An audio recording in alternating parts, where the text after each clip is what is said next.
When you think of people playing football, what do you normally think of? I think of people making cool plays and hitting each other. Although, with the new safety rules that are taking place, hitting people is slowly becoming illegal. The NFL needs to cut back on their safety rules. Today, I'll be talking about why these rules are getting out of hand.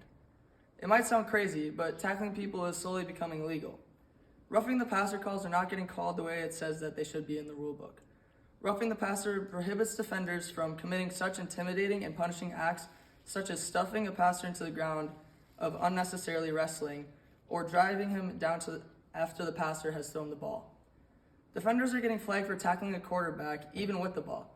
The most recent example would be when the Atlanta Falcons defensive tackle Grady Jarrett got flagged for roughing the passer after Tom Brady got tackled while holding the ball. This caused Tampa Bay to gain 15 yards from that penalty, eventually converting 2 more first downs and sealing the game with a win by 6 points. Targeting is defined by leading with the helmet to make forcible above-the-shoulder contact with an opponent. There are times when a player is carrying the ball and he will slide to avoid contact, but they wait too long to slide, and the defender is already committed to hitting them. It's too late for the defender to back out because he is already committed, so even though he tries to get out of the way, he still gets ejected from the game for hitting him. This is now affecting a sport that should be physical. Football is a game that is supposed to have contact every play. It doesn't matter what position you're in football, you will most likely be involved in some contact. Linemen block every play. Wide receivers, running backs, and quarterbacks are either getting tackled or also blocking. Everyone on defense is either getting blocked or making a tackle. I recently had an interview with the coach of Castleton, my stepdad, who has been involved in football his entire life. He played as a kid and in high school and in college and now coaches a high school football team. I asked him what his thoughts are about the safety rules, and he said roughing the passer penalties, without a doubt, have gone too far.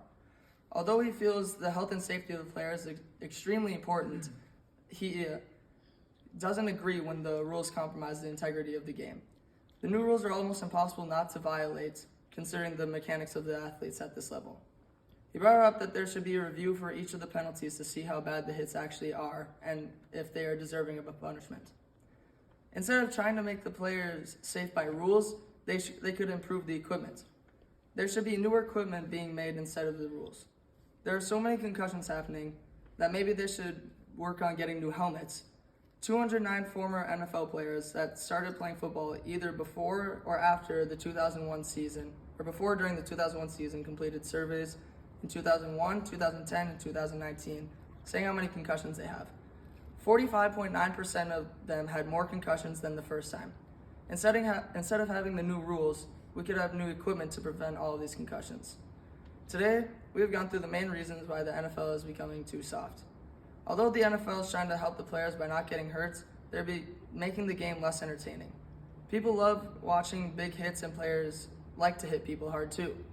By enforcing these safety rules, they are taking away the main part of the game. There will be such a small amount of tackling, I wouldn't be surprised if the NFL turned to a flag football league in the near future. This is why the NFL needs to cut back on the safety rules.